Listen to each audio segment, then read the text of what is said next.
Hello, my name is Matthew Geronimi, and this is my video component for my reflection for assessment task 3 for ED 2004.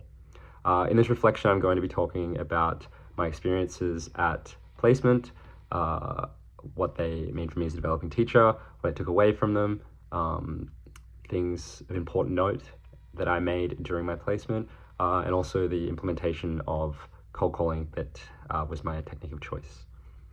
So during my placement, I was at a year 4 class. They had really great established expectations that had been set by the teacher, which really made implementing a cold call very easy because it was already a really established routine within the classroom. And it resulted in really great feedback from the kids. Initially, during my planning for my lesson plans and my activities and whatnot that I was going to incorporate, I only had a very small number of cold call specified opportunities, and I decided kind of on the spot after my first teaching lesson, where the students responded really well to cold calling, that I was going to utilize it more. It gave me really great feedback on where the students were understanding. It was so a great opportunity for checking for understanding. It gave me a lot of insight into what students did know and didn't know, because coming into a placement class, it is kind of hard to gauge where the students are at, especially if some of the students are new, which some of them were. So it was really great in that aspect. But yeah, as one of the feedback, parts of the feedback that the teacher gave me, there was a really great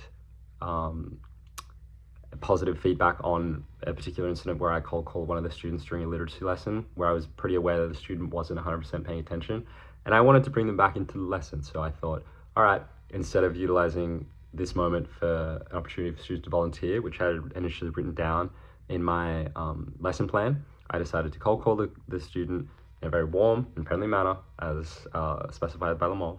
And it was really effective. The student and the teacher noticed this, and the student engaged back within the lesson. They volunteered later in questioning and stuff like that. So it was very effective, I think. And it was definitely an improvement that I think I made by implementing the cold call more frequently, because it was a much more effective form of feedback from the students than if I asked for volunteers, where you find trends that there's the same students always responding, always being ready to answer, and you don't quite get a gauge for everyone. Whereas if you cold call, you can kind of get a lot of feedback on students. It is specifically handy with students that I became aware maybe had some learning difficulties and some struggles. I could kind of see where they were at, and then I would often turn that into a turn talk, which would allow the students to discuss things between themselves, and I could kind of take that moment to be like, all right, the students do not understand this.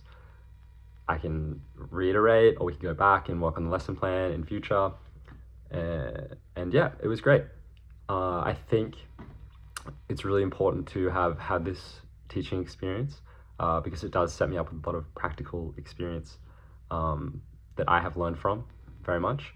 I think in my next steps as a teacher, I want to learn to utilize cold calling in tandem with a lot of other really great practices. As I mentioned, the turn and talk was really great in concert with the cold call. The two can be kind of used together, which is perfect. And the process for me and what it means for me as a developing teacher, I think the experience itself allows a lot of insight for me into how things go, because the teacher that I worked with was great at modeling, great at setting expectations for the students, and allowed a really, really good exposure to me to a really well-structured class and the kind of benefits that can come with that, which is responsive students, students that are engaged, students that are very intelligent, students that can showcase and feel really comfortable in showcasing what they know, and really not scared to ask and question to know more. And they're very transparent. They were very transparent with me. They felt really comfortable around me, so they often asked me questions. I was always there to help. And I think in summarizing, the plans that I have and the personal goal that I have in the future is to once again ensure that I use cold calling with a lot of other techniques and establish it as a routine part of my classroom, so the students can feel safe, comfortable, and it provides a lot of really effective feedback almost immediately. Anyway, thank you for listening.